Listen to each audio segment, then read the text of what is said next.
నేను సూటిగా అడిగిన మూసీకి తెచ్చే నీళ్లు కాళేశ్వరంలోని మల్లన్న సాగర్ ప్రాజెక్ట్ నుంచే తెస్తున్నారా అని అడిగాను. సమాధానం లేదు.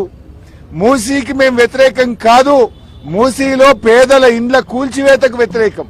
ఆ పేదలకు 2013 చట్టం ప్రకారంగా డబ్బులు ఇచ్చారా, ఇస్తే వివరాలు చెప్పండి అని అడిగాం.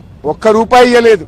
వాళ్ళ ఇండ్లు కూలగొట్టి కేసీఆర్ గారు కట్టించిన డబుల్ బెడ్రూమ్లు ఇచ్చి పంపించారు. మేమేమో బాధ్యతాయుతంగా పేదల పక్షాన ప్రజల పక్షాన మేం మాట్లాడాం.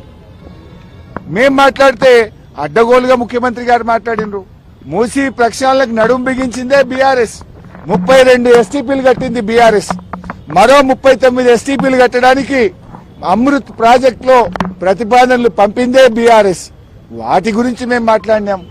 కానీ రేవంత్ రెడ్డి గారు ఎంతసేపు ఎదుటి వాళ్ళ మీద బాడీ షేమింగ్, నువ్వు పొడుగెక్కున్నావు, నువ్వు అద్దాలు పెట్టుకున్నావు, ఏం చిల్లర మాటలు.